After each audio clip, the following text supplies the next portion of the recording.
Hi, and welcome back to another reporting season update from Plato. With us, I've got Dr. Peter Gardner. Thanks for joining us. Thanks for having me. A huge day in reporting season today, Peter. Let's start with the iron ore miners. Yeah, so the last 3 days we've had reports from BHP, Rio and then Fortescue.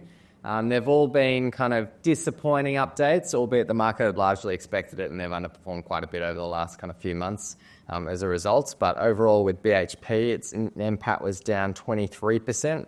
Rio's NPAT was down 8%. It was boosted by its aluminium earnings, which are up quite strongly. And Fortescue's NPAT was down 33%. So all quite disappointing from last year. They all cut their dividends. BHP cut it by 31%, Rio by 10% and Fortescue by 54%. So big cuts in income going on, unfortunately, for the iron ore miners, albeit it looks like iron ore price has kind of stabilised from here. And so there shouldn't be too many further cuts unless we see a further deterioration in the iron ore price. BHP is worth noting from their result that they now have 40% of their earnings from copper, and so they're much less exposed to iron ore than they used to be. And the other thing that's worth noting with Fortescue's result is that they reduced their spending on their green energy products.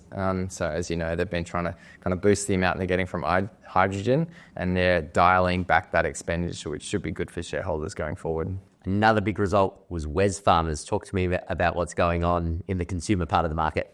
Yeah, so their sales are still strong. It's one of those things. Super Retail disappointed today. They had slightly lower sales than expected, but Wesfarmers had good sales. Their margins were actually stronger than expected, which meant their profit was actually up 3% on last year at $1.5 billion. Their dividend was also a 4.4% increase, so positive there, albeit because their price, similar to the banks, had been rallying quite strongly. They're now sitting on an annual gross yield of 3.7%, so again, lower than the market. So it's one of those companies that keeps on delivering, but it's quite expensive at the moment.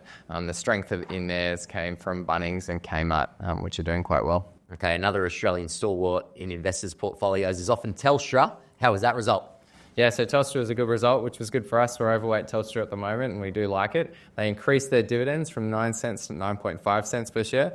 That's positive. They're now sitting on a yield of 6.5%, so above the market. That's pretty good.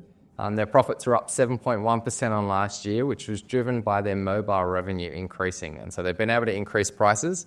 Them, Optus and TPG have all been a bit more rational in the current market and have been increasing prices, which has been good for their margins. So yeah, Telstra was a very positive result. Well, Telstra result, great for shareholders. Maybe higher prices not so good for consumers, but great to hear it's in the Plato portfolios. Dr. Peter, thank you so much for your insights. And thank you for joining us for the Plato reporting season update. As a reminder to all the investors out there, Plato has delivered over a 9% yield to investors while outperforming the benchmark, being a stalwart for retirement income portfolios. Thanks for joining us. Thanks, everyone.